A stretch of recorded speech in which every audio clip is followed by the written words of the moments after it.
Hey everyone, Dr. Pat and I would personally like to invite you to join us in our Grow My Baby program. This is week-by-week pregnancy and birth information developed from our experience of helping more than 4,000 women grow and birth their babies. All our links are on our website, growmybaby.com.au.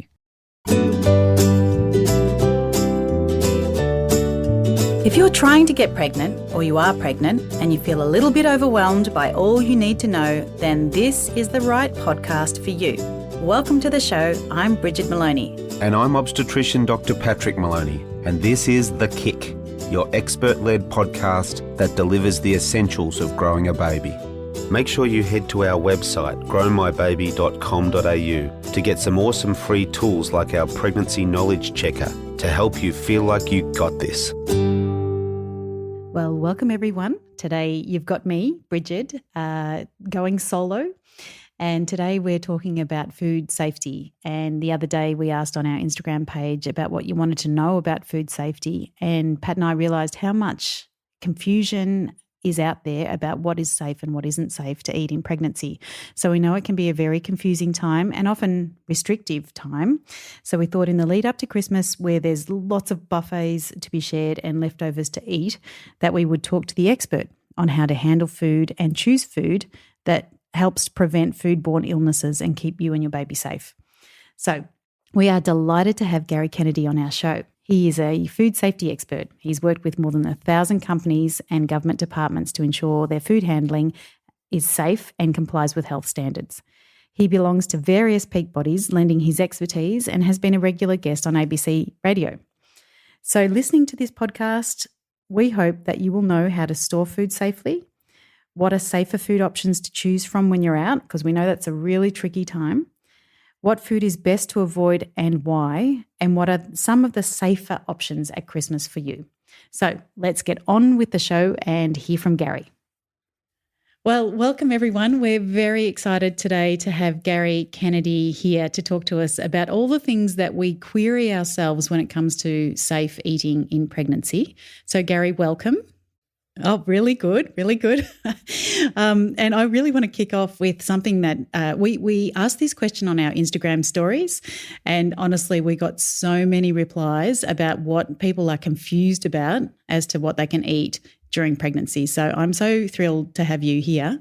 And one of them was a perfect question, because it's all what we think about is it really bad if I eat everything? What really is the risk? The answer is yes.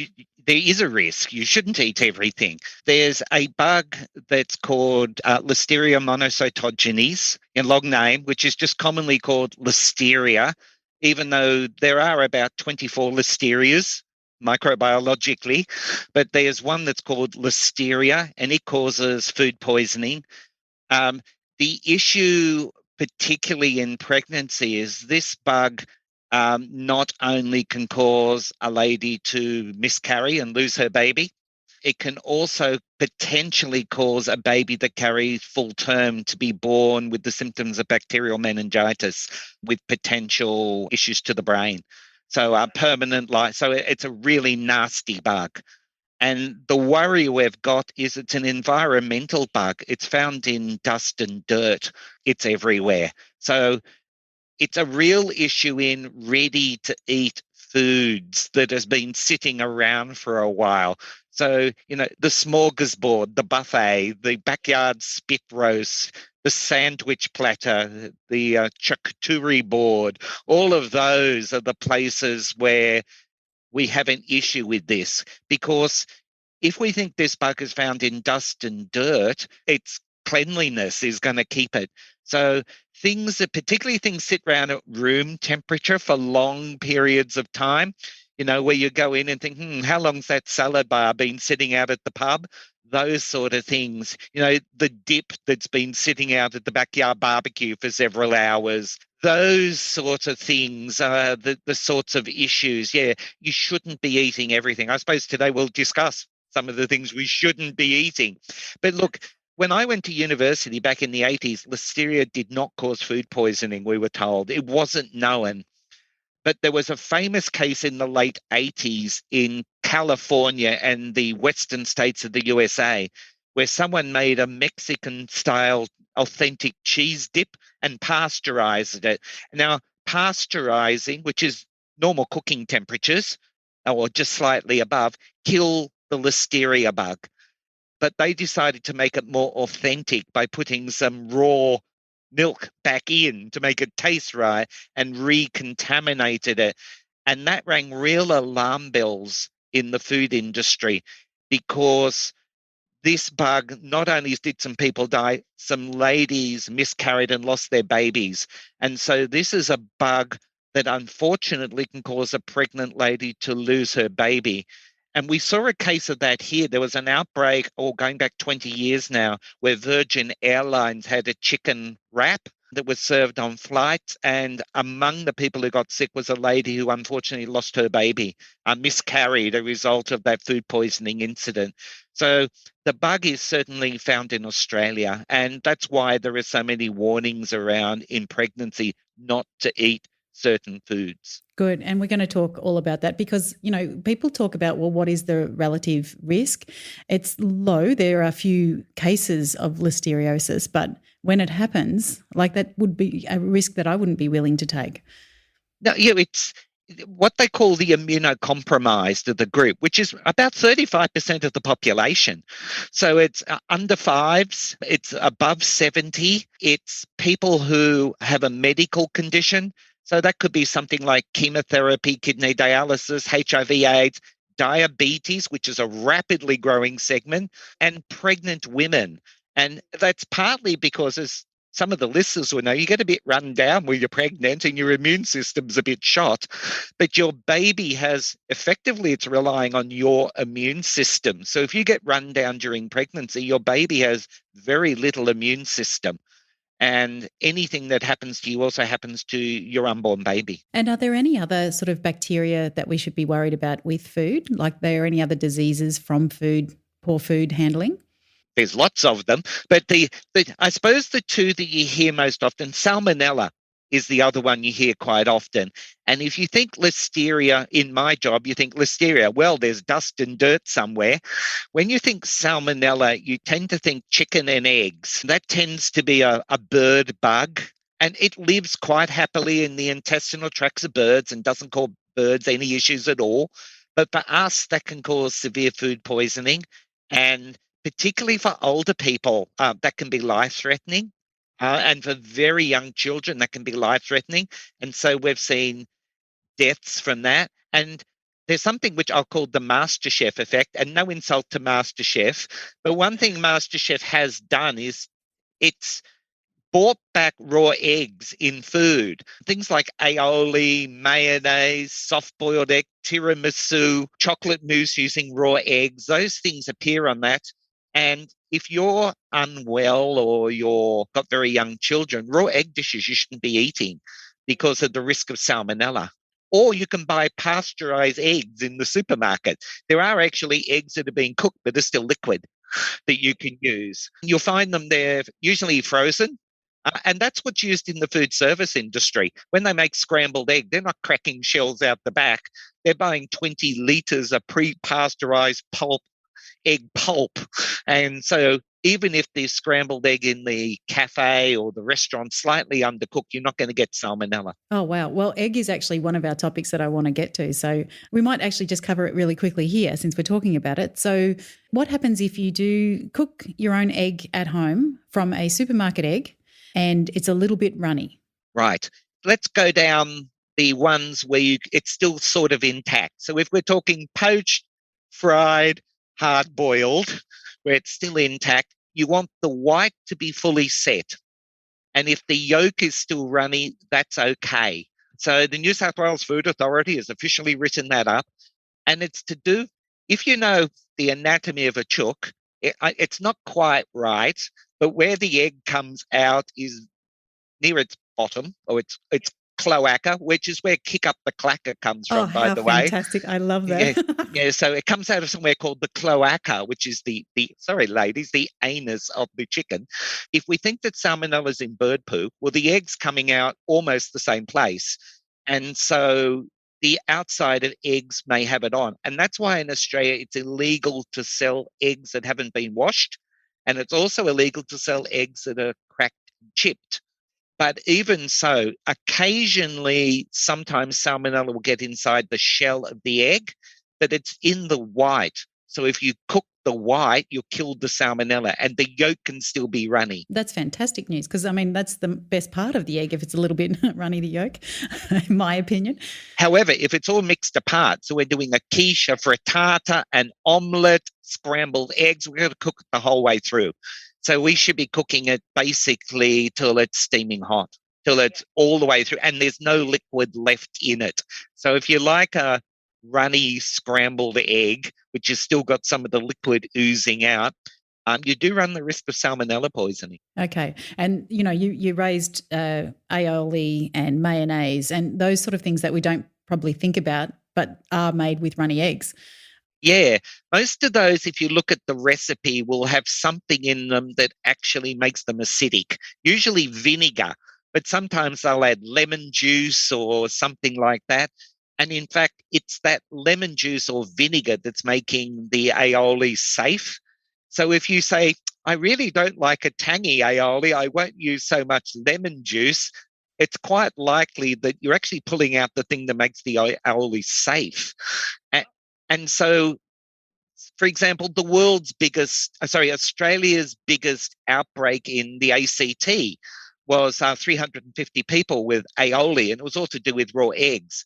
And we saw the death of someone a few years ago in a Melbourne Cup function up in Brisbane and they died from the mayo. We've even seen a salmonella in fried ice cream where they used egg in the batter that holds the crumbs in place. And because it was frozen, that was enough to protect some of the salmonella, and the person who ate the fried ice cream got it. So when we think eggs, the good thing we did back in the 90s where we told people, cook the chicken till it's cooked all the way through, no pink chicken. And that really got rid of salmonella. And then in this millennium, we've suddenly gone back to using raw eggs again, and it's brought it all back again. So some years salmonella, there are 20,000 plus cases of salmonella poisoning a year in Australia. So it's easily one of the most common food poisoning bugs. Yeah, and we know from a pregnancy point of view that can actually send you into premature labour as well. Yes, it can. And although it's rare, Salmonella typhimurium is typhoid fever. If ever you travel overseas and get immunized against typhoid, that's actually a dangerous strain of typhoid. So there are some particularly nasty salmonellas around. Typhoid's fairly dangerous. So there's some particularly nasty ones. There are certainly ones that most of them, unfortunately, will get you to work at both ends rather quickly for a couple of days, if you get what I mean. But there are some that will put you in hospital. And if you're an older person, there are some strains that will actually kill you. Yeah, wow. And just another quick listener request was, well, what about pavlova and the gooey middle? Sometimes the meringue's not quite set. There's two advantages to pavlova. One of them is it's whack full of sugar. Sugar is also a pretty good preservative. It doesn't let things grow. But if the pavlova basically has risen up and formed a shell and set as a pavlova, you've got it hot enough, you've killed the salmonella. If your pavlova collapses because it's wet in the center, don't eat it. You haven't cooked it enough. And some of the bugs in the raw egg may survive. Yep. And Gary, we have listeners from all over the world listening to the Kick Pregnancy podcast. May not know pavlova, but we're just talking about a meringue. Yeah, a meringue that perhaps hasn't set in the middle. Yeah, we're talking a pretty soft meringue too. We're talking if you got something like a Swiss meringue and you just baked the outside and cooked it a bit like you cook a creme brulee. Oh, in fact, creme brulee is another one that uses raw egg as well, by the way. So again, creme brulee is another dish. You must cook the custard right through to the center to make sure it's set. So a creme brulee that's runny in the middle is going to have some problems. Yeah. I think people are sort of feeling sad about their festive season listening to us, Gary. But this makes sense. So we've talked about salmonella and listeriosis. Are there any other diseases that we should be wary of? Look, if we're talking red meat, it's a bug called Escherichia coli, commonly called E. coli. We're lucky in Australia that we have relatively safe E. colis, which will cause you to be going to the bathroom for a couple of days. But there are occasionally rare strains. And in America, they have one of the dangerous strains quite common. And there are some E. coli strains that will kill you. So What we've got to do with Salmonella and E. coli is where something is minced, like a sausage, a rissole, a hamburger patty, you got to cook it right through to the middle. You don't want your hamburger patties to be bleeding in the middle. There's a famous case in America back in the 90s where a number of young children died in a hamburger chain in California and Oregon from undercooked hamburgers that were still bleeding in the middle. And that's why in Australia, it's illegal to serve an undercooked hamburger patty. We're lucky in this country. We like our meat to be well done on barbecues. Historically, it's because it's hot here. And we know in summer, food goes off outside and we cook it quickly. Accidentally, we got a few things right down here. There's never really been a big food poisoning case with sushi in Australia, even though it's raw fish. And it's because in Australia, we put it in the fridge. Now, the Japanese would go mental. There's a nice Australian expression for overseas listeners. The Japanese would go mental if they said, what are you doing refrigerating sushi? It should be at room temperature. But in Australia, we've always said, oh, raw fish goes in the fridge. And so we've rarely had a case of it here. We're just lucky because it's hot and food goes off in summer here quite quickly. We do stick things in fridges, and fridges are quite good at stopping some of these bugs from growing. You're listening to The Kick with Dr. Pat and Brigid. How many times have you Googled something about your pregnancy? When I was pregnant all the time, Dr. Pat.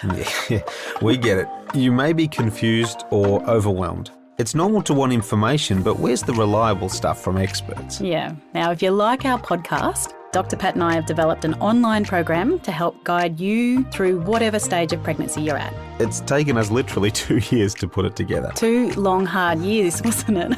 But, it is a game changer in how pregnancy information is given. Now, how it works is you get to sign up at whatever stage of pregnancy you're at. So you could be pre-pregnant, in your very early stages of pregnancy, late pregnancy, preparing for birth, or maybe you've just brought your baby home. And you get lots of information around that. And then you also get to join our closed Facebook group. We've called in all our contacts too. So we've got a dietitian, anaesthetist, physiotherapist. Sonographer. Yeah, who else? Paediatric nurse, obstetrician, mother of 4. Oh, just all the people you need to hear from. So if that's you, come and join us at www.growmybaby.com.au.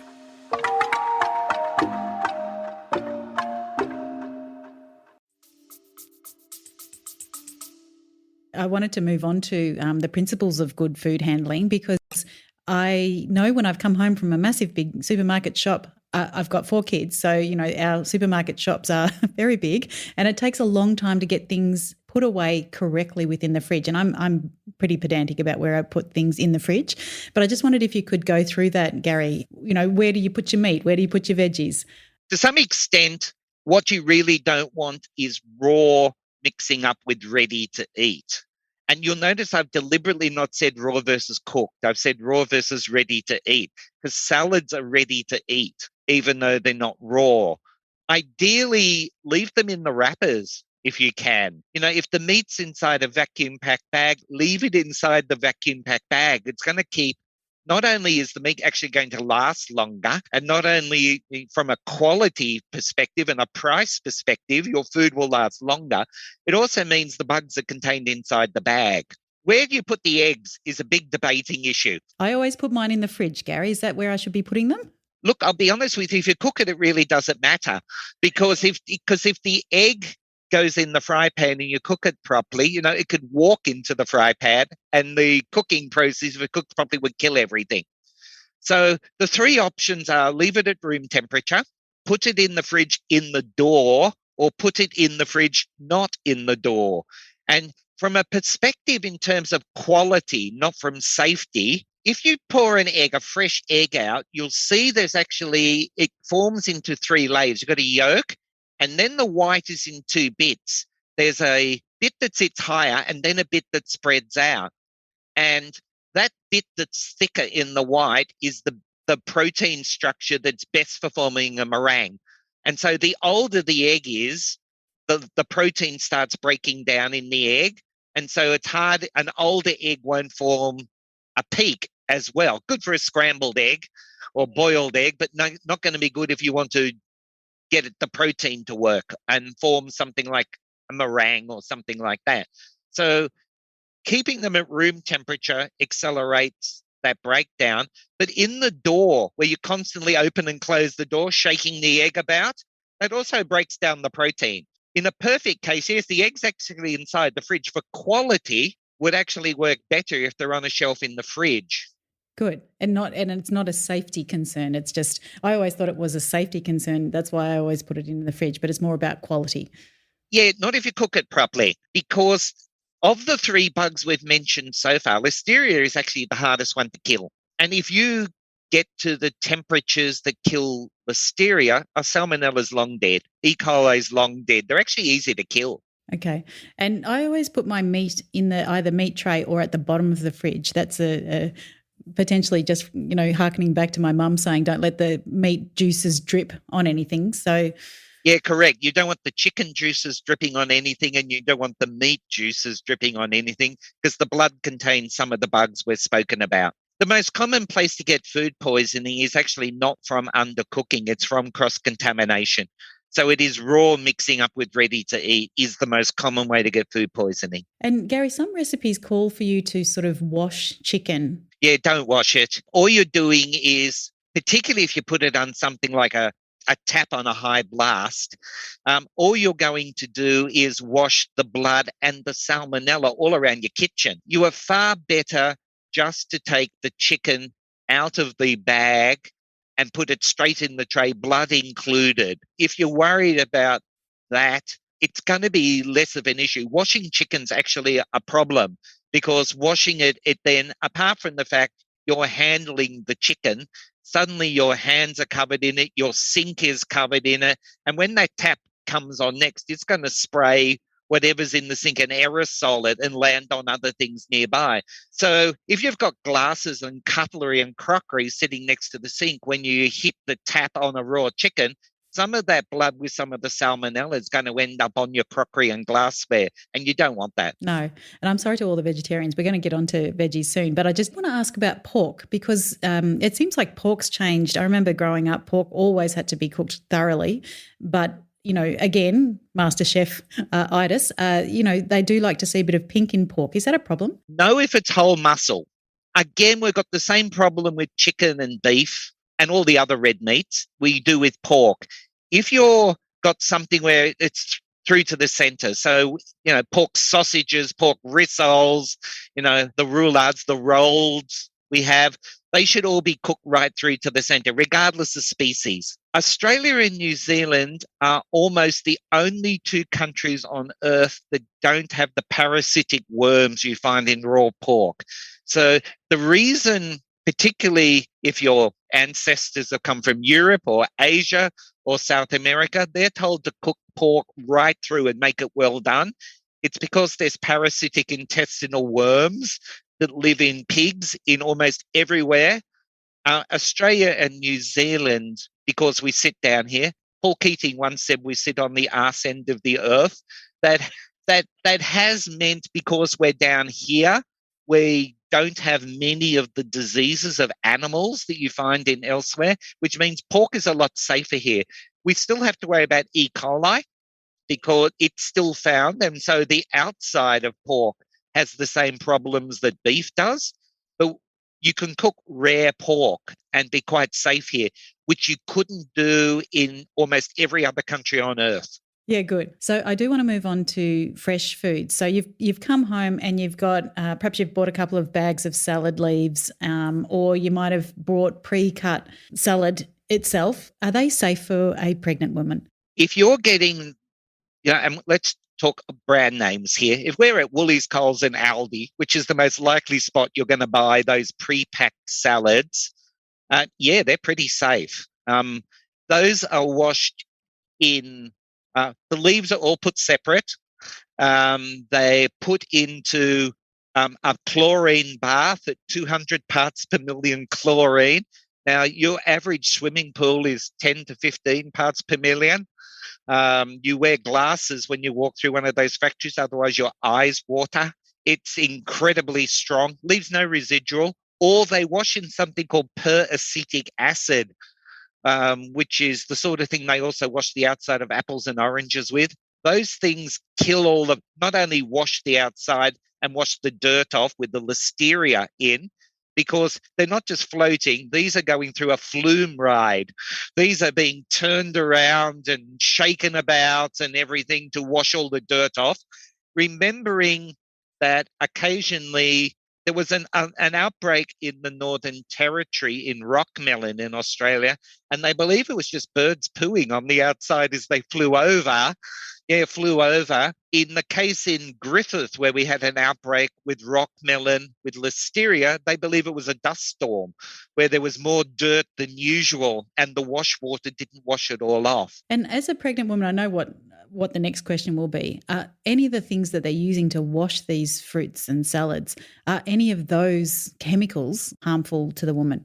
No, the chlorine, apart from the fact that they normally rinse afterwards, the chlorine breaks down.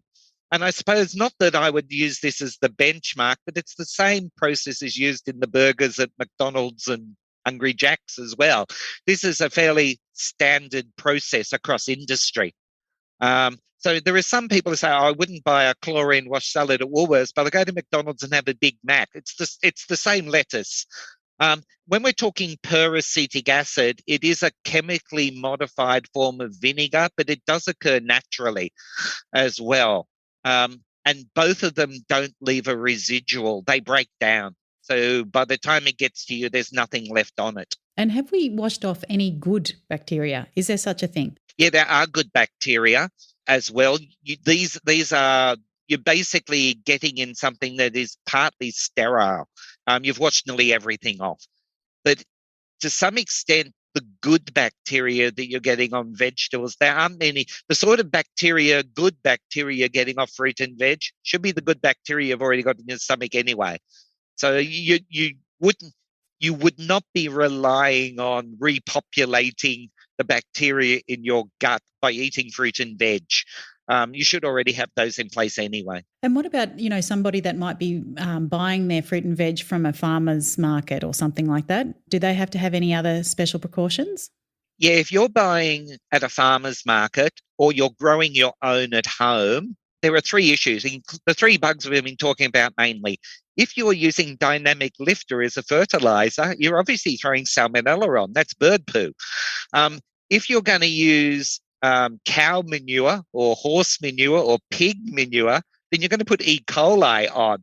So, and if it's growing in the dirt, it's got listeria. So with fruit and veg, you've got to be careful that you wash it to get this stuff off. Now, can I say just putting it under running tap water and rubbing it with a tea towel or a Chucks is going to get rid of 99.9% of bacteria. We're not talking intensive cleaning here. You can make your own sanitizing solution at home by using bleach in water, getting a bucket. You can do that.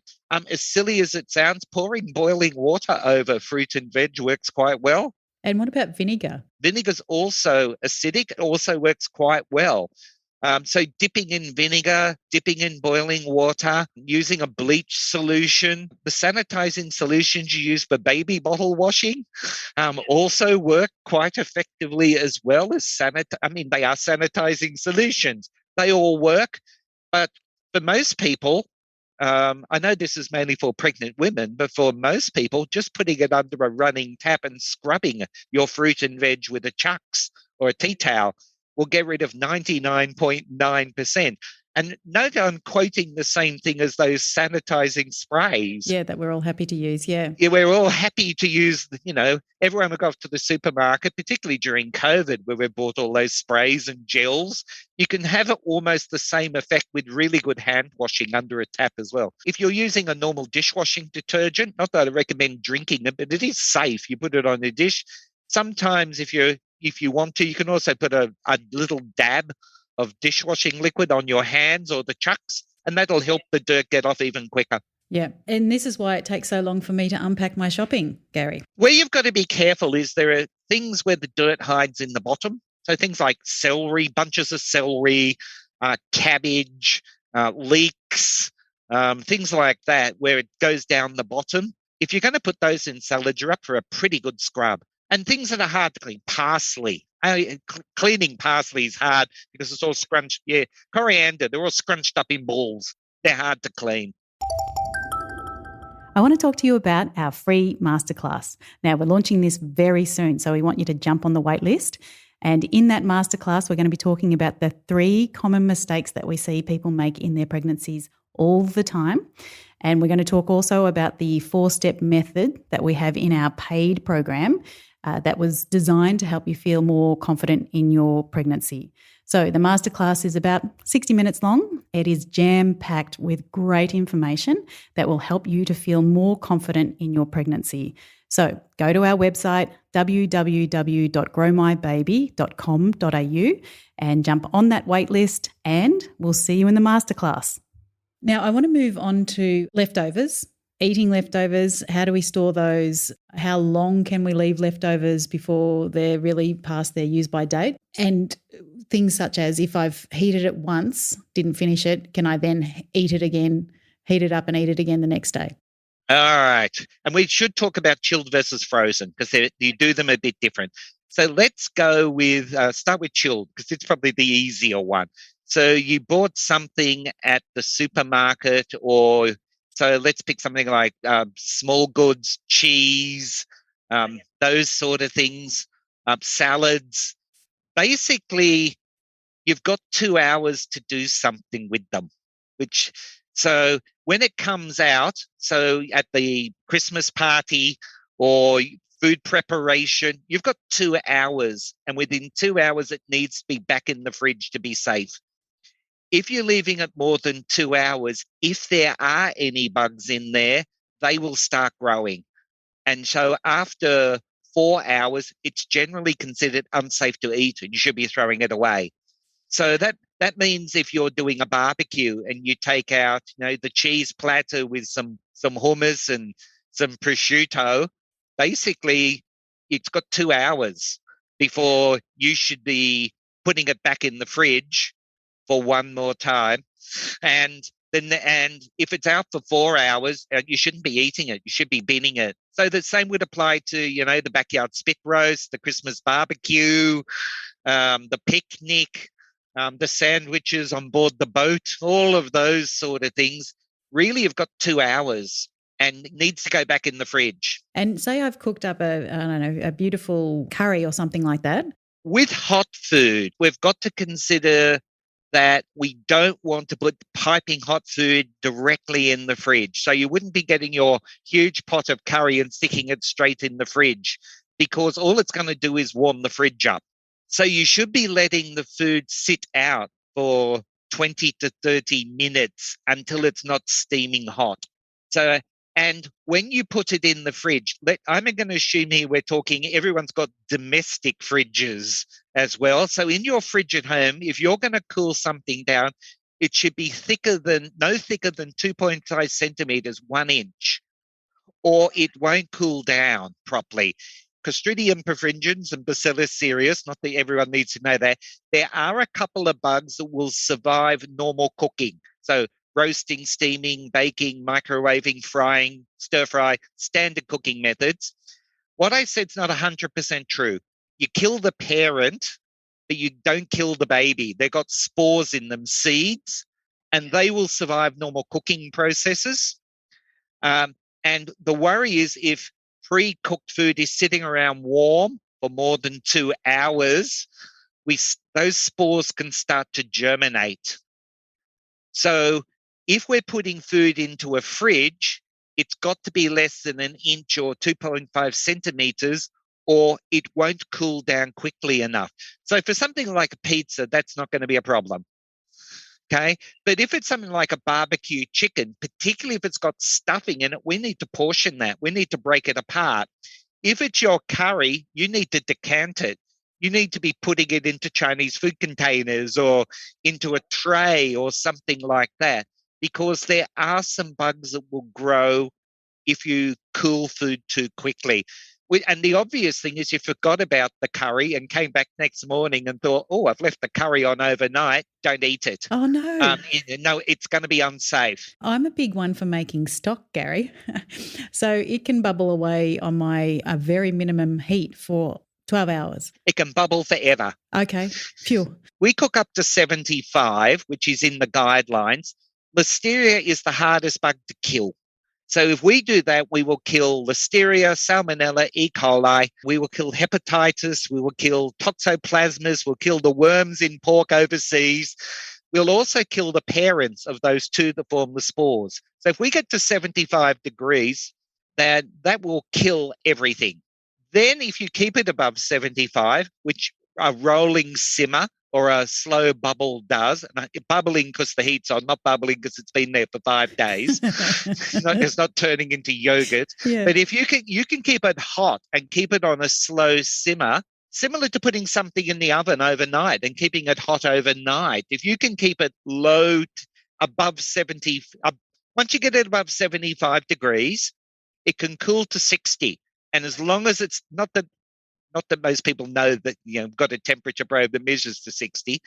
And so when you go into a place, things like Bain Marie, those silver trays with the glass, or the pie warmer, the soup tureen, the chafing dish you see in functions, which is that silver tray with the little metho burners underneath, those are all designed that the food's been cooked above 75, and then they're maintaining the food above 60. And theoretically, I can keep food in the pie warmer for 10 years, as long as it was cooked to 75 and then stored above 60. And not cross-contaminated with anything. Correct. So in the catering industry, when you go into a place like a petrol station food house, or you go into a catering establishment, or you hire a backyard spit roaster, they'll often keep the hot food above steam or above a metho burner, or they'll have it electrically plugged in, and they're trying to keep it, they've cooked it to 75, and then they'll keep it above 60. And if we keep it above 60, the spores don't germinate, and it's the spores we've got to worry about. All right. I'm going to ask you, Gary, as a pregnant woman, when you walk into a food hall in a supermarket, shopping centre or something, am I better to choose something that's in a Bain Marie and it's been hot and cooked, or do I go the healthy salad option? What would you choose? Neither. Oh, I go hungry. Yeah. The rule is I cook it myself. If you're pregnant and you really want to be safe, go to the big fast food chains. They know what they're doing. As awful as it's Hungry Jack's, McDonald's, KFC, Red Rooster, or Porto, they've got really strict rules in place in terms of food safety. And if you're, Pizza Hut, Crust, your big chains, Domino's, they know what they're doing. You're really unlikely to get food poisoning. They make sure that food is cremated when they cook it. Yeah, and sterile by the sounds of things. Yeah. So look, if you're really, as awful as it sounds, and I know nutritionally some of those options I just said are not great, but at least if it's a well-known brand name, they're going to get it right if it's cooked in front of you. Nutritionally, if you're doing that as a one-off because, you don't have another option, I suppose you can turn a blind eye to the fact that it's not as nutritionally dense as you'd hope in pregnancy, because that's the fine balance, isn't it? Yeah, look, if you're out with friends and you're in a food court and your options are KFC and McDonald's, it's nutritionally not great, but if it's only once, you're probably okay. Particularly if you balance your diet in the rest of the day. I want to talk about some of those countries that, say, we're talking about France with soft cheeses and maybe Japan with their sushi. Do those countries have greater incidences of listeriosis? Not Japan. Sushi's a pretty safe food if you do it properly. The rice usually has vinegar, rice wine vinegar, or mirin or something put in that makes it safe. And sushi in Japan, it's typically cook serve, or, it's eaten within 2 hours. Those sushi train type arrangements, that's why they make it. And within 2 hours, it's eaten. It's following that 2-hour rule. So Japan has a relatively low risk. In European countries, yes, in some countries, listeria is quite higher. You can build up a resistance to it. And again, I'm not the expert on pregnant women building up a resistance, but yes, there is a higher incidence overseas than there tends to be here of listeriosis. And with cheeses, is it the pasteurisation that kills listeria? Yes, it is. Pasteurisation will kill listeria. And yet in Australia, all our cheeses are pasteurised, aren't they? Almost all of them. There are some unpasteurized cheeses on the market, and it tends to be the expensive ones. Swiss Roquefort, the imported cheese, is unpasteurized. But if it is unpasteurized, it has to have done something else to kill Listeria. And usually it either means it's been acidified, usually fermented, so the acid in it is strong enough to kill it. And there are one or two varieties out there that will have other things in them. There is a natural antibiotic you're allowed to add to some cheeses. Some of them will have other ingredients in some of the preservatives that will stop Listeria growing. But some of the more artisan cheeses you see on the market will have something else in them. There is also a raw milk on sale in supermarkets that is unpasteurized, and it's had a treatment done to it called high pressure pasteurization, where basically it's been put into a chamber and put under extremely high pressure, equivalent to more than the pressure at the bottom of the deepest trench in the ocean. And the pressure kills Listeria in that raw milk product. It's a product called Made by Cow. You can certainly find it in Sydney and Woolworths supermarkets. So are you saying then, Gary, and I'm sorry to keep pushing you on this because it was definitely questions that we got through our listeners, that if Australia requires pretty much all cheeses to be pasteurised, doesn't that make soft cheeses safe for pregnant women? Yes and no. Your problem is it's not 100% foolproof. Because it's dust and dirt, we saw 3 people die from a Listeria outbreak in Brie and Camembert coming out of a facility in Victoria. And it was after post-processing contamination. It was basically dirt getting onto the outside of the cheese. Because cheese typically has nothing in it that will kill Listeria. If we're talking something like beer, it's so acidic, Listeria will die. If we're talking jam, it's so sugary, Listeria won't grow. Vegemite, it won't grow because it's so salty. But in cheese, there's nothing in it that will stop Listeria growing. So if Listeria gets on the outside, particularly for things like the shredding process or the dicing process or the slicing process, if it's on there, nothing will kill it. And in fact, Listeria is an unusual bug because it starts growing at 0. So it'll actually grow inside your fridge. So things with a very long shelf life, like shredded cheese, it'll grow inside the bag in your fridge. So what may have started off as a very, very low level, by the time you eat it, may in fact be a dangerous level for a pregnant woman. So you said before, even if you're out, probably the best thing to do is take your own food. So you've cooked it and you've taken it to lunch, for example. How do I keep that safe? Your food has got 2 hours to be safe. So you've either got to go to work quickly or go wherever you're going. So if you're going to some friends' places for brunch, you would take your food in a lunchbox and when you get there, you put it back in their fridge until you are ready to eat it. Or you do what you do with your school kids' lunches. You get a freezer brick and you put a freezer brick in there, or you put it in one of those refrigerated carry bags out there. I've actually seen, I know for pregnant women, they did an extremely stylish handbag that was actually with a freezer brick inside. So it looked like you're carrying a handbag when in fact you're carrying a lunch with a freezer brick inside. Perfect. Well, we live in very cold Ballarat, Gary. So I have to admit that I've sent my kids off to school now for a very long time without a freezer brick in their lunch boxes. I'd have to review that. My family's from Ballarat originally. I know how cold it gets in winter. So it's not an issue in winter, and it's not an issue if the temperature's below 5, as it is. But as soon as we hit 5.1 degrees, we've gone into what they call the danger zone. And some of the bugs we've spoken about will start growing quite rapidly when you go above 5. That's why your fridge at home should be less than 5. So when you get in that middle zone, so we've already said 60 is the upper limit, 5 is the lower limit. If you're in between 5 and 60, some of these bugs will start growing rapidly. So we've got 2 problems. If we got blood from the chicken or dirt from Listeria on it after it was cooked, then we've got the potential for growing. Or if we've got those two spores that survive cooking, if we're sitting in between 5 and 60 for more than 2 hours, those bugs will start growing quite rapidly and you could get quite sick from eating the food. So either take a freezer brick, or when you get to your destination, you can pop it in a fridge. All right. So I'm going to move on to fish, Gary. So fish is tricky. We've talked a little bit about sushi. Let's talk about the sushi that doesn't contain fish. You're saying that that's still off the agenda. Yeah, look, I'd like to say the food industry is perfect. It's not. Sushi should be made with vinegar or a rice wine vinegar or something else that makes it acidified, and should be safe to eat.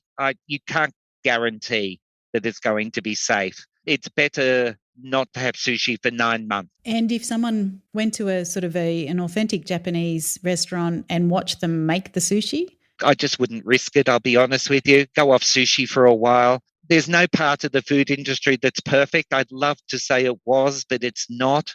It's easier just not to eat it for a few months and just go away from it. Okay. There is a thing that we're supposed to avoid particular types of fish. You know, we definitely need to eat fish. It's a fabulous source of omega-3. But are there particular types of fish that contain heavy metals that you would be worried about? Tends to be no here. There are some fairly strict laws about, which is mainly coming out of the seafood industry, partly trying to protect itself and its good reputation. But there are certain countries we don't get fish from. There are certain species we don't eat. There are certain parts of Australia you don't harvest certain fish at certain times of the year.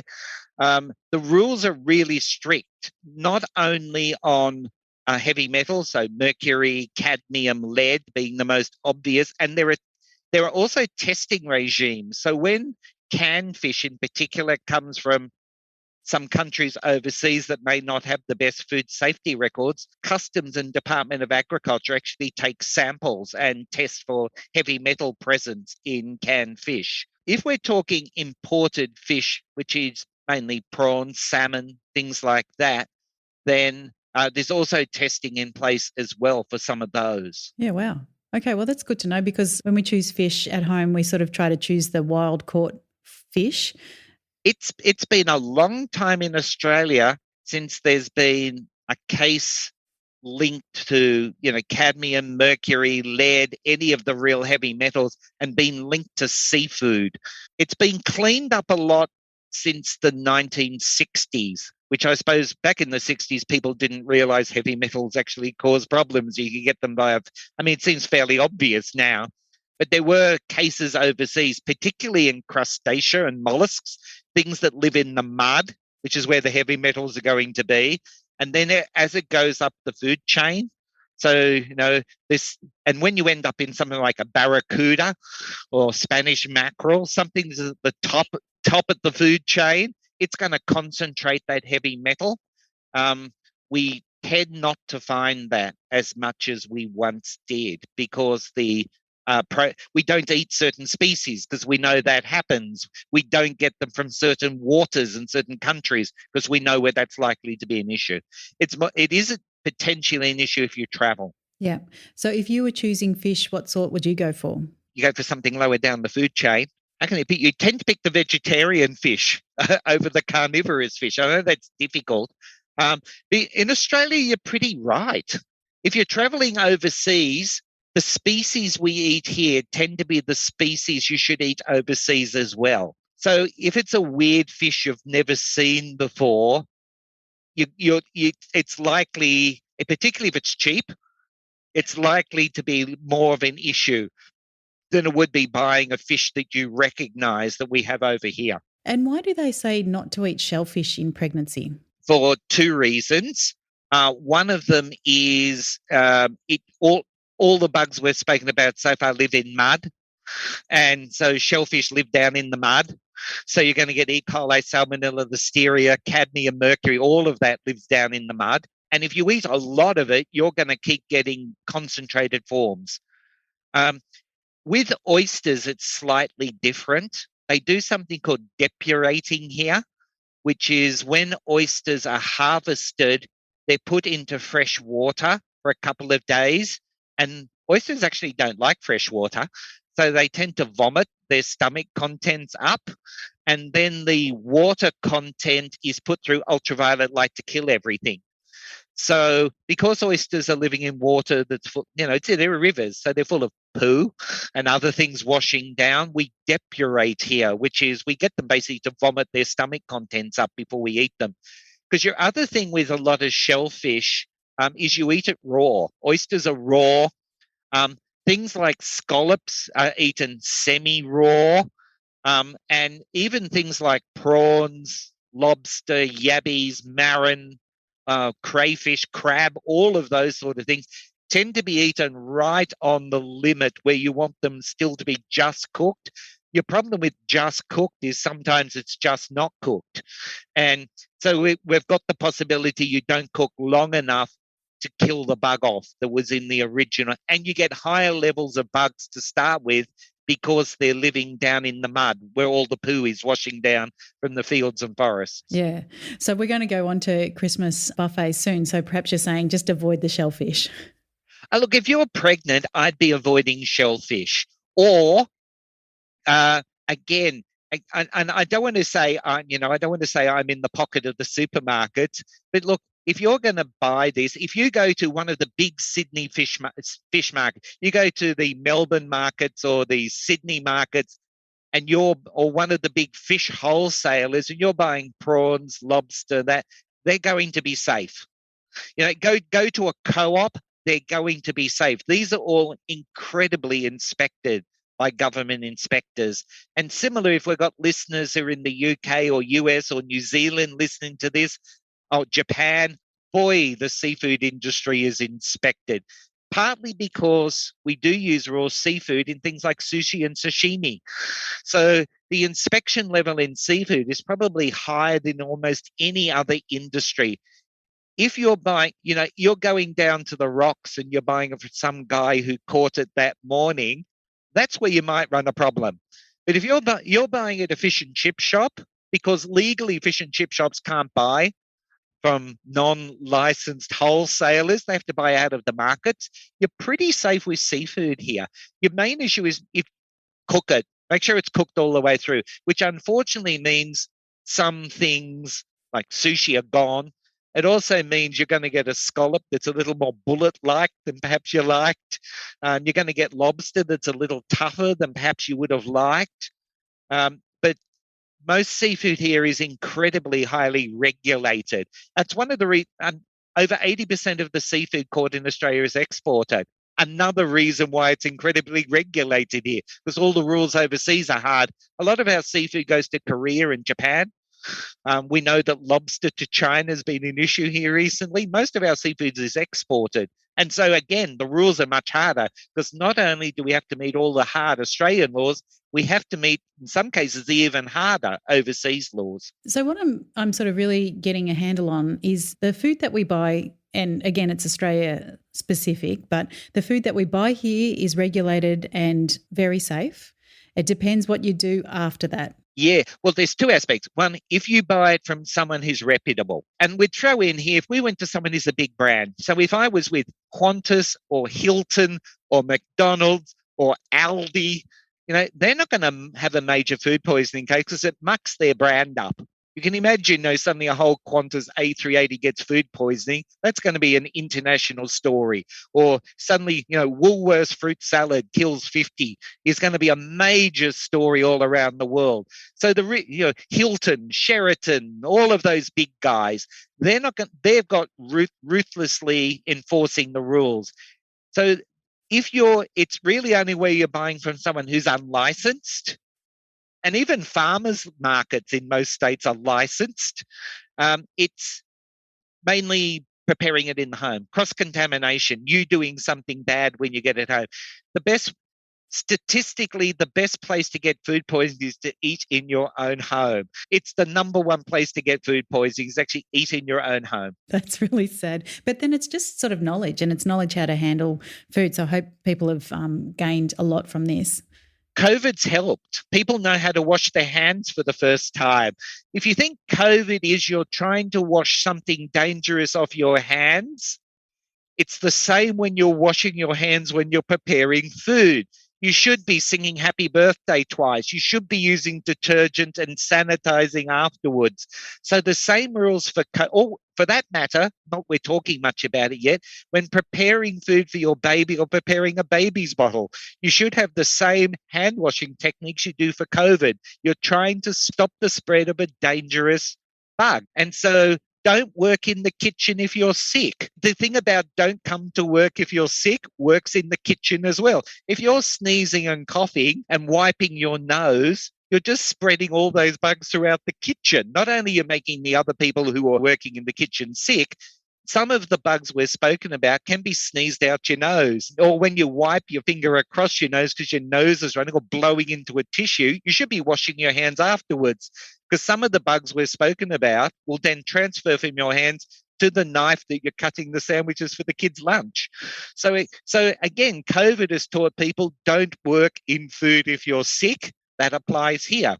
The other thing that came out of COVID is don't leave food sitting open. Food should be sitting, Glad wrap, alfoil, lids on containers, because with COVID, if you sneeze on the food, people were worried you could catch COVID from eating the food. But the same applies to the food poisoning bugs. Now, if there is a drip that accidentally drops off some raw chicken that you forgot was in the bag on the top shelf, and it does drop onto the pavlova, you're going to have a problem. But if that pavlova was a slice inside, a decor or Tupperware container, then it's going to drop on the lid and not cause food poisoning. So some of the basic techniques that we learned about what they call infection control, some of the things about stopping infections during COVID are basic food safety techniques as well. Yeah, no, you're so right. And, last night I had one of my boys, he was due to cook dinner, but he's been sick. So he got out of that as well as making lunches for the kids the next morning. So we definitely apply that rule here. When I first worked in the food industry, or at work, if you wanted a day off work, you say, I've got diarrhea, and everyone go, well, you're not coming to work because you've got that. Now these days, it's, well, you're not coming back to work until you prove you don't have it anymore. And COVID has strengthened some of those things where we realize how easy it is to spread infectious diseases. Some of the food poisoning bugs we're talking about are spread just as easily as COVID is. Good. All right. Well, we might end on some fast and furious questions. Gary, how do you feel about that? So just yes, no, little bit of background information if you need. So because this is coming out just before Christmas, what about ham? Can we have ham? Pregnant women, no, should not be eating ham unless they've cooked it. So cook the ham, then eat the cooked ham. Or, and not a great substitute, the canned ham. Okay, so a buffet's been sitting out. Eat, don't eat. Buffet's been sitting out. If it all came out of the fridge or out of the freezer and it all came out of the oven or the stove top, 2 hours. 2 hours. What if that buffet had just mainly charcuterie, so just deli meats and... You shouldn't be eating from that because those are foods you shouldn't be eating if you're pregnant. Okay. Of the seafood platter, is there anything I can eat? Only if you cooked it. Okay. What about fermented foods? Is kombucha safe? Yes, because it's acidic enough that nothing lives in it. Yogurt's the same, sauerkraut's the same. The one I wouldn't potentially suggest that's fermented is salami because of the slicing step and the contamination afterwards. Because kombucha and yogurt are still acidic, nothing will live in it, but salami may not still be acidic and it may be on the outside that's an issue. What about buying a fresh juice from a juice bar? Shouldn't be doing it if you're pregnant. If you are making it at home, do you have to wash frozen berries? Boy, now you're asking an exceptionally hard question. This is a recent issue. The good news is that frozen berries now get tested for hepatitis A, which is been the issue in Australia with them, but not all of them. Be honest with you, I would say no, particularly strawberries. They sit on the ground, and that can be the issue. When we had the hepatitis A outbreaks with berries here, almost everyone who got hepatitis A got it out of a smoothie because you don't cook a smoothie. Where people who cook the berries in things like pies didn't, And the people who made fruit salad and then did something like pour pineapple juice on it, which is quite acidic, which is why pineapple. So if you must use berries, use pineapple juice or orange juice, something that's really acidic, and make yourself a fruit salad, or make yourself a smoothie that's got a real tang to it because you used a lot of citrus or pineapple, something that really drops it down. Could you potentially wash your own strawberries, then freeze them? Yeah, you could. That's another way. Or you could use one of the other methods. We spoke about bleach. We spoke about vinegar. Your other thing is you could dip the strawberries into boiling water or pour boiling water over them, and that would make them safe as well. But, I mean, it's a bit mushy if you do it that way. But if you're making a smoothie, I suppose it doesn't matter. If you're making a smoothie, it's not the same as dipping them into bleach or vinegar. Is not going to be so much of an issue if you're going to make it into a smoothie. With bleach, you might want to just run them under the tap afterwards to wash the bleach off. But vinegar in a smoothie, if you've got something like orange or pineapple or kiwi, you're not going to taste the fact that there's a smack of vinegar still on the berries. Yeah. What about use by dates? Is there any wiggle room at all? Look, we should talk. There's actually 3 different date codes you'll find. So we should talk the difference between best before and use by. And basically, use by is a food safety reason. And that's the manufacturer saying, do not eat it after this date. You could get food poisoning. So it's actually illegal to sell food after a use by. Even to donate it to charity is illegal in Australia because of the risk of food safety. So my general thought is no. If you find something in your fridge and it's past use by, bin it. Best before is different.